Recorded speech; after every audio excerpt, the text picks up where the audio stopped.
Salut tout le monde, aujourd'hui je vous retrouve pour le tuto nail art de Noël. La semaine dernière je vous ai présenté un nail art facile à faire, aujourd'hui je vous présente quelque chose de beaucoup plus détaillé, on va dire de beaucoup plus fin.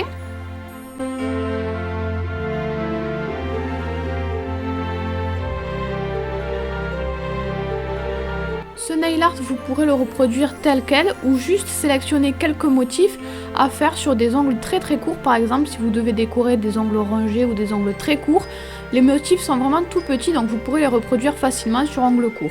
C'est un nail art qui m'a été inspiré en fait des motifs aztèques, j'ai juste remplacé le côté aztèque par des motifs de Noël en fait.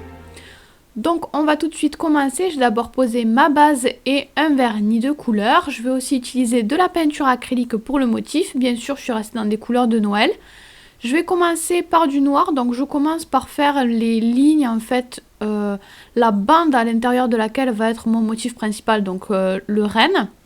Je fais quelques repères, sinon le renne, je m'étale vite et il prend toute la place. Donc ensuite, je vais commencer par faire un repère. Vous le voyez, j'ai fait une ligne, en fait, ça va être la courbe du renne. Et en fait, je vais me servir de cet axe-là pour former correctement mon renne. Donc je vais épaissir le trait petit à petit, lui donner la bonne forme. Donc je commence par la tête, puis je vais commencer à faire le corps qui va être bien sûr un petit peu plus gros. Et ensuite, je vais commencer à ajouter les pattes. Donc j'y vais comme ça petit à petit. Bien sûr j'ai regardé avant à quoi ressemblait un renne, hein. Vous pouvez regarder sur Google, vous trouverez plein d'images. J'ai pas sorti ça comme ça, hein. J'ai recopié une image. Donc voilà, n'hésitez pas à aller vous inspirer de plein d'images sur internet.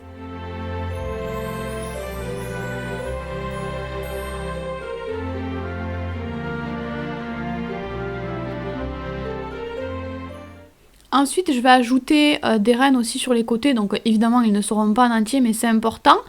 Et ensuite, je vais mettre de la peinture acrylique blanche. Donc je vais faire quelques contours, mais je vais pas faire tous les contours. Je fais un petit peu comme si je faisais une ombre, en fait. J'ajoute juste quelques touches de blanc. Ça va faire beaucoup mieux ressortir mon motif, ce sera beaucoup plus sympa.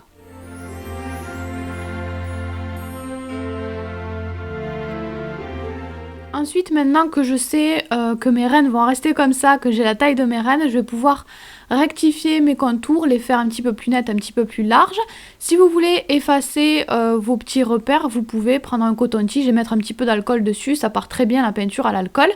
Donc voilà, je refais bien mes contours correctement, mes délimitations en fait. Comme je trouve que ça faisait un petit peu vide, je vais ajouter des petits motifs entre mes serres, mais vous pouvez les laisser comme ça si vous préférez. Donc je commence à faire une boule. Et en attendant que la boule blanche sèche, je vais ajouter des points cette fois-ci en dessous des rennes, entre chaque renne en fait. Et ensuite aussi en dessous du renne cette fois-ci, je vais ajouter juste un petit triangle pour combler l'espace. Maintenant je vais pouvoir revenir sur ma boule, cette fois-ci je vais lui faire les contours avant de la décorer. Donc pour le décor j'ai fait quelque chose de très simple parce que comme c'est tout fin, j'ai pas cherché à faire compliqué, hein, j'ai juste ajouté des petits motifs très simples. Donc essayez de faire des traits fins si possible. Et voilà, ce sera tout pour cette bande là, pour le décor de cette bande là. Je vais en faire d'autres. Donc là par exemple je suis en train d'en faire une rouge, mais beaucoup plus fine. Sur cette bande là, on viendra juste déposer des paillettes. Ensuite je vais prendre la peinture acrylique blanche et je vais ajouter du blanc sur le reste de mon ongle. Je reste toujours dans des couleurs de Noël et je fais des bandes de différentes tailles. Je vais ensuite prendre mes paillettes. Donc moi j'ai utilisé des paillettes hexagonales puisque je trouve que c'est très pratique. Je vais les coller avec du top coat, donc je mets un petit peu de top coat sur ma ligne rouge. En fait, je vais mettre les paillettes rouges sur du rouge et les paillettes argentées sur du blanc. Et je vais commencer à les coller, donc j'y vais. Petit à petit, je les colle une par une, comme vous le voyez, je les récupère avec un petit dotting ou un cure-dent, peu importe. Si ça ne les attrape pas bien, vous pouvez le mouiller un petit peu. Donc voilà, je les pose une par une, bien alignées sur ma ligne rouge. Donc à l'image ça ressortait peut-être pas hyper bien, mais en vrai j'ai vraiment trouvé l'effet très sympa, ça renvoyait bien la lumière, donc j'ai beaucoup aimé. Donc mettez bien des paillettes sur tout le long de la ligne et ensuite j'ai pris un petit peu de peinture acrylique verte pour commencer à faire des petits sapins. Donc ils ne vont pas rentrer en entier, mais c'est pas grave. Et le vert par contre j'y suis allée doucement, hein. J'y suis allée juste par touche. Je voulais vraiment une dominante de rouge et de blanc sur ce nail art là. Je continue mes délimitations bien sûr à chaque fois et je reviens sur mes sapins pour faire des petits contours, mais cette fois avec un contour un petit peu plus fin que mes délimitations, hein. On fait des motifs assez fins, assez délicats, assez discrets on va dire. Et ensuite, je vais terminer encore une fois sur le même style. C'est vraiment la même chose que les motifs aztèques en fait. C'est vraiment exactement la même chose, le même principe en tout cas. J'ajoute ensuite des petits points pour terminer et il ne reste plus qu'à poser le top coat sur tous les ongles. Voilà pour ce petit nail art. Si vous voulez le reproduire pour les fêtes, n'hésitez pas à le partager sur Twitter ou sur Instagram par exemple avec le hashtag ongles chéri. Moi je vous fais tout plein de bisous et je vous souhaite un joyeux Noël en avance. Vous pouvez vous abonner à ma chaîne, me suivre sur mon blog ou les réseaux sociaux, les liens sont en barre d'infos. Vous pouvez aussi cliquer sur l'image si vous avez envie d'en retrouver pour un nouveau tuto nail art inspiré de mon cahier de coloriage comme je vous l'ai dit dans ma précédente vidéo favori. J'ai donc commencé par poser ma base comme d'habitude pour protéger mes ongles et j'ai ensuite fait un dégradé avec deux très belles couleurs de rose. Donc comme d'habitude j'ai fait un dégradé assez simple, j'ai juste mis deux bandes de couleurs collées l'une à l'autre sur une mousse. Donc ça c'est une mousse qu'on utilise d'habitude pour le maquillage. Et je vais venir tamponner tout doucement sur mon ongle. Je fais de légers mouvements de haut en bas pour bien mélanger les deux couleurs. Et ensuite je vais laisser légèrement sécher, pas longtemps, hein, le temps de faire tous les ongles, ça a largement eu le temps de sécher. Et ensuite, comme vous le voyez, je répète exactement la même opération, je remets du vernis sur la mousse et je retamponne un petit peu sur mon ongle. Pour nettoyer un petit peu les contours, je vais enlever le plus gros avec un coton-tige imbibé de dissolvant et je viendrai faire des retouches à la fin s'il y a besoin. Je vais ensuite, pour mon motif, utiliser la peinture acrylique noire et un pinceau de détail. Et je vais commencer à faire mon motif. Donc pour faire ma base, j'ai d'abord commencé par faire de grands ponts, de grands arcs de cercle, on va dire, collés les uns aux autres. Je fais ça sur un coin de mon ongle. Et ensuite je vais faire une petite courbe, une petite ligne qui suit un petit peu le même mouvement que mes ponts. Je laisse un petit espace aussi entre mes ponts et cette ligne là. Et je vais venir l'épaissir un petit peu pour qu'elle soit un petit peu plus importante que mes ponts, on va dire. Ensuite, je vais ajouter des lignes à l'intérieur de mes ponts. Donc comme vous le voyez, je commence par en faire une au centre, puis j'en fais sur les côtés jusqu'à rejoindre le petit pic, le petit pic de mon pont, je sais pas comment vous dire ça. Je fais exactement la même chose sur tous les ponts et ensuite entre deux ponts, vous allez voir apparaître un triangle. Donc ce triangle-là, je le remplis en noir. Et je fais ça tout le long, je recommence toujours les mêmes étapes sur chaque pont. Donc je fais vraiment ça partout. Et ensuite je vais venir faire des petits ponts cette fois-ci. Donc je reviens par-dessus les grands ponts, faire des petits ponts, encore une fois collés les uns aux autres. Je fais ça assez rapidement et c'est ce qui va donner l'effet dentelle un petit peu. Je vais ensuite venir doubler le trait vers l'intérieur de mon motif. Je vais faire une petite courbe qui suit un petit peu le mouvement que j'avais fait tout à l'heure en fait. Et ensuite je vais faire le centre de mon motif que je remplis donc en noir, c'est juste un petit rond. Et je vais venir ensuite ajouter des sortes de zigzags, c'est très rapide à faire hein, entre les deux lignes que je viens de tracer précédemment. Et enfin je reviens cette fois-ci à nouveau vers l'extérieur du motif et je vais tracer des encore plus grands ponts que ce que j'ai fait au début. Et je les épaissis un petit peu, surtout sur le haut du pont. Je ne sais pas si vous comprenez bien ce que je veux dire. Le bas du pont n'est pas si épais que ça en fait. Et ensuite je vais doubler mon trait encore une fois, mais cette fois-ci avec un trait un petit peu plus fin. Et le motif touche à sa fin.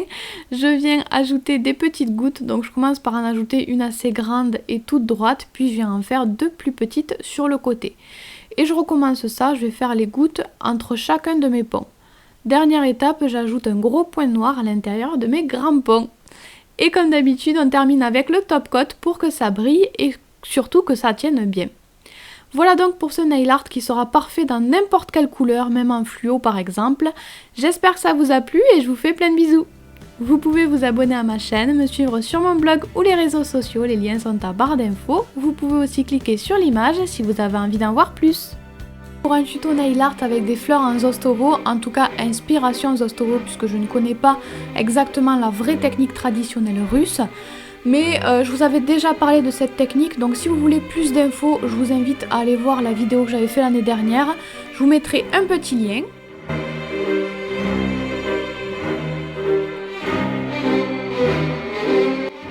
Donc j'insiste bien sur le fait que ce soit un Zostovo à ma manière, j'ai bidouillé, mais si vous voulez avoir un résultat qui se rapproche de ce que vous voyez à l'image, j'espère que le tuto pourra vous aider. En tout cas, moi c'est quelque chose que j'aime beaucoup faire en hiver.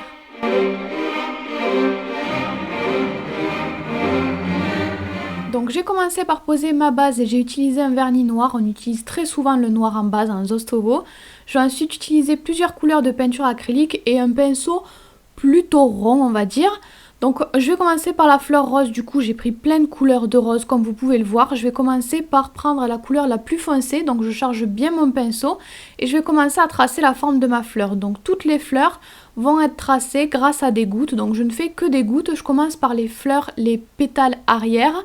Puis je vais faire des pétales sur le côté un petit peu plus gros, c'est ceux qui seront au premier plan. Puis ensuite, un petit peu plus inclinés par en dessous, je vais faire des pétales un petit peu plus petits. Ensuite, je vais éclaircir très légèrement ma couleur, mon rose, et je vais venir ajouter un petit peu de lumière. Donc je ne cherche pas du tout à couvrir ce que j'ai fait avant, mais je repasse par-dessus Voilà, je repasse sans vouloir couvrir en fait, je fais passer mon pinceau par-dessus et ensuite je prends à nouveau une couleur encore plus claire. Cette fois je vais surtout me concentrer sur les pétales devant parce que c'est celles qui sont le plus éclairées. Donc là je vous montre un petit peu ce que je fais, je prends un petit peu de rose clair et un petit peu de rose un petit peu plus foncé. Je mets les deux sur mon pinceau en fait pour pouvoir dégrader ma couleur. Je ne fais pas ça à chaque fois, mais quand il y a beaucoup de différence entre mes deux couleurs, il m'arrive de faire ça, c'est un petit peu on va dire comme le one stroke. Donc c'est tout simplement pour avoir un dégradé de couleur, c'est quand les deux couleurs sont vraiment différentes. Ça dépend de vos couleurs, à vous de voir comment faire. Ensuite j'ajoute un petit peu de clair aussi sur les petits pétales du bas. Et je veux aussi, donc là je remélange un petit peu aussi également, j'ajuste puisque ce n'était pas assez dégradé à mon goût. Et je veux aussi en ajouter très légèrement sur les pétales de derrière, vraiment par touche, juste en frottant, en frôlant avec le pinceau. Et maintenant je vais à nouveau éclaircir, mais cette fois je me concentre vraiment sur le devant de la fleur, je ne touche plus du tout aux pétales arrière qui eux sont dans l'ombre. Donc je remets du clair et je dégrade bien ça à chaque fois. En fait plus je vais éclaircir, plus mes gouttes vont être petites en fait pour qu'on puisse voir ce qu'il y avait en dessous. Je veux pas cacher la couleur foncée du dessous. Donc à nouveau je bidouille un petit peu, je reprends la couleur foncée pour pouvoir dégrader un petit peu tout ça. Et ma fleur sera terminée. Je vais donc passer aux fleurs bleues qui sont beaucoup plus petites, beaucoup plus faciles, qui ont une forme plus facile. Donc je commence à nouveau par utiliser la couleur la plus foncée. Et je vais commencer à tracer mes fleurs. Donc c'est des fleurs assez simples, c'est des fleurs plates à 5 pétales. Et chaque pétale est composé de 2 gouttes collées l'une à l'autre. Donc je vais commencer par ça. Vous allez peut-être me dire que ça ne sert à rien cette étape-là puisqu'on ne voit pas grand-chose à ce que je fais, mais si, ça se voit un petit peu quand même. Et en plus du coup ça permet de donner la base de la fleur, de faire la forme, la première forme en fait, donc c'est quand même très important. Je vais ensuite prendre une couleur plus claire, mais mon bleu d'à côté était trop clair à mon goût, donc je mélange. Vous n'êtes pas du tout obligé d'utiliser que vos couleurs de base, vous pouvez mélanger pour avoir exactement ce que vous voulez. Donc ensuite je refais mes gouttes, mais encore une fois je ne cherche pas du tout à couvrir ce qu'il y avait avant. Je repasse juste par dessus, j'effleure avec mon pinceau, voilà, pour éclaircir certaines zones, mais mes gouttes sont à nouveau plus petites pour qu'on puisse voir ce qu'il y a en dessous. Plus je mets de la couleur claire, plus mes gouttes sont légèrement plus petites. Donc je repasse par-dessus tout ça, puis je vais à nouveau éclaircir. Sur ces fleurs-là, mon but était de mettre la lumière à l'opposé de la fleur rose, comme si en fait la fleur bleue passait légèrement derrière la rose. Je ne sais pas si vous comprenez bien, j'espère en tout cas. Et je continue, toujours pareil, j'éclaircis petit à petit, et plus j'éclaircis, plus je mets de la lumière qu'à certains endroits, que par petites touches. Je fais la même chose à chaque fois sur mes deux petites fleurs, donc vous voyez, il n'y a pas de technique précise, je fais un petit peu comme je veux. Je vais terminer avec ma couleur la plus claire était un petit peu trop claire quand même, donc je fais un petit mélange à nouveau. Et là, je vais juste ajouter une toute petite pointe de lumière, comme vous pouvez le voir, je fais même plus des gouttes, j'ajoute juste un peu de lumière. Je vais ensuite utiliser un pinceau de détail et de la peinture acrylique blanche. Et je vais venir ajouter des contours à mes fleurs. Donc les contours, ce n'est pas du tout obligatoire non plus. Certaines ne font pas de contours. Moi j'en fais à chaque fois mais pas forcément toujours de la même manière. Parfois je fais tous les contours. Là cette fois j'ai juste ajouté voilà quelques petits traits blancs. Je ne fais pas tous les contours, j'en ajoute juste d'un côté du pétale à chaque fois. Voilà, j'ai fait ça un petit peu comme ça me venait, comme j'en avais envie. Ensuite, j'ai pris de la peinture acrylique noire et je vais venir ajouter des petits traits très très fins. Du coup, je ne sais même pas si vous les voyez à la caméra. C'est vraiment des traits très très fins, mais ça va donner encore un petit peu plus de dimension. Ça va venir foncer le centre de mes fleurs. Donc, je le fais essentiellement au centre de mes fleurs, mais je viens en ajouter à certains endroits que j'ai envie de foncer également. Pareil pour les fleurs bleues, je viens ajouter des petits traits très très fins au centre. J'adore faire ça sur ce genre de petites fleurs, ça rend toujours très très bien. Ensuite, je vais reprendre mon pinceau Zostovo qui est un petit peu plus rond et je vais prendre la peinture marron. C'est un marron quand même assez clair, assez particulier, un marron qui tire un petit peu sur le jaune. Et je vais ajouter quelques gouttes au centre de ma grosse fleur, de différentes tailles mais quand même assez petites. Je vais aussi ajouter des tout petits points au centre de mes fleurs bleues. Cette fois, il faut vraiment faire des tout petits points vu que les fleurs sont toutes petites. Et ensuite, je vais ajouter des petits détails. Donc vous pouvez juste laisser les fleurs si vous voulez vraiment que des fleurs ou ajouter des petits ornements, ça se fait également beaucoup en Zostovo. Donc moi j'ai ajouté une sorte de dentelle on va dire ou de frise. Donc j'ajoute des petits arcs de cercle, 2 à chaque fois un petit peu collés. Puis entre chaque arc de cercle, je vais venir ajouter des petites gouttes comme vous pouvez le voir. Donc pour les petites gouttes, je pose mon pinceau puis je le relâche délicatement. Ça va former mes gouttes. Donc une fois que j'ai fini ça, pour moi, pas de Zostovo sans une touche de doré. Donc j'ai pris de la peinture acrylique dorée et un dotting. Et je vais tout simplement venir ajouter des petits points par-ci par-là. Vraiment juste pour ajouter cette touche de doré que j'adore. Qui fait vraiment un petit peu plus Zostovo pour moi je trouve. Et c'est ce que j'aime en tout cas dans le Zostovo. Donc j'ajoute des petits points tout autour de ma frise et entre les fleurs. Vraiment là où j'ai de l'espace, mais je reste à l'intérieur près des fleurs en fait. Et j'essaie quand même de faire quelque chose d'assez régulier. Et comme d'habitude, je termine en posant du top coat sur tous mes ongles. Et voilà pour cette vidéo, le nail art est donc terminé. Si vous voulez reproduire ce nail art, vous pouvez le partager sur les réseaux sociaux avec le hashtag onglechéri. Moi je vous fais tout plein de bisous. Vous pouvez vous abonner à ma chaîne, me suivre sur mon blog ou les réseaux sociaux, les liens sont en barre d'infos. Vous pouvez aussi cliquer sur l'image et si vous avez